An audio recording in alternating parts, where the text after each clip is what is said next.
Hey guys, so I'm on the road driving back from Oklahoma. I flew down to get my daughter and son-in-law's vehicle that they bought, and I thought what a perfect time to share 2025's full birthing stories, because it's a doozy. 2025 is one for the books. We've learned a lot. When I say we, my vets and I, and we kind of got thrown under the bus.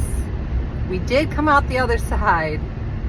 Not to say we didn't come out the other side with some bumps and bruises, but we did make it out the other side, and so did most of everybody else. All right, so I have 4 stories to share with you. So we have Belle, my thoroughbred mare, who is bred to a quarter horse stallion for her second foal by that stallion. And then I'm going to go in the order that they actually birthed, because we didn't know when the first 2 were going to go for sure. Actually, they all threw us a wrench in the plans. Anyway, so first is Belle, my thoroughbred mare, and then we had Piper, my quarter horse mare that is bred to rope and run barrels. I bought her as a weanling from Paul Tierney. If you know rodeo gurus, and he was an all-around champion, you guys know who Paul Tierney is. If you don't, he's an amazing man. His family is amazing too. Anyway, I bought her back in 2014, and this would be her second foal bred, and that was Turnpiker's Wagon. And that's Fallon Taylor and Alex McCrae's stallion. And then we had Cho, she is a daughter of Third Cutting, which is a $1 million earner in the cutting world. She is all cow. She is a cutting queen. Like, she wants to eat the cows. Anyway, she was also bred to Turnpiker's Wagon. And then we have my heart horse, which is Six's Star Cutter, which is called Vic. I got Vic when she was 3, and she was a professional taste tester.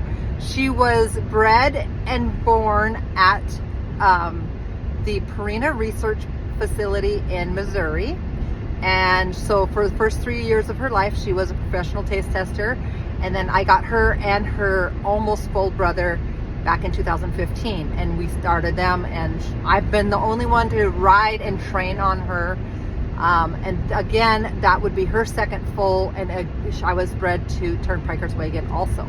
And Cho's baby was a second year foal, and Piper's baby was a second year foal. So everybody, it was their second foal.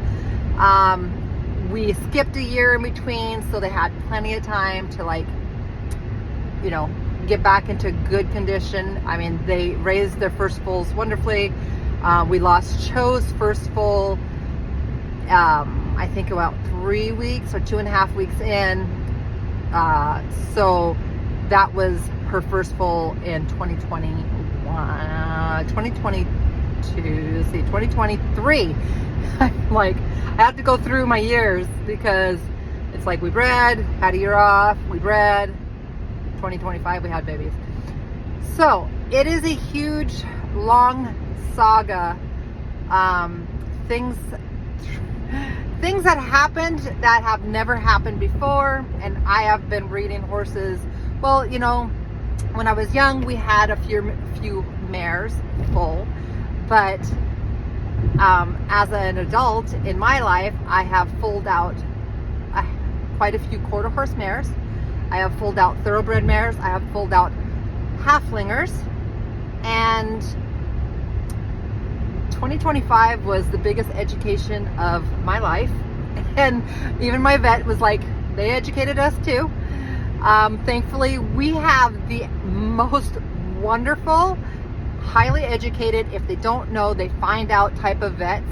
And the best thing is, there's multiple vets that work in this vet clinic, and they will talk to each other. So you're not working with one brain, you're working with like up to 5 brains on a subject, because they communicate with each other, they ask each other questions, they are not afraid to bounce problems onto each other. So it works really good.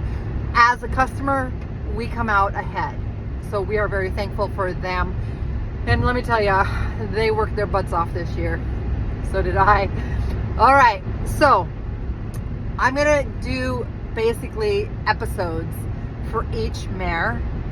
So we're gonna start in the order that they came. And I tell you what, none of them, one was drama free. Otherwise, there was some drama, some major drama happening. And I can laugh now, and I'm just very thankful and grateful that we came out on the other side and we survived, and so did my mares. So that's a huge thing. From this point on, my 3 core mares, I have decided they will not carry their foals. We will either do ICSI or embryo transplants with those mares, because quite honestly, I can't afford emotionally to lose any of those mares because of a complication of birth or foaling. And we're fortunate that we did not lose any mares this year, but it could have happened. So with that being said, I have decided they will no longer carry, but they will give us eggs. We will work with what we get, that sort of thing.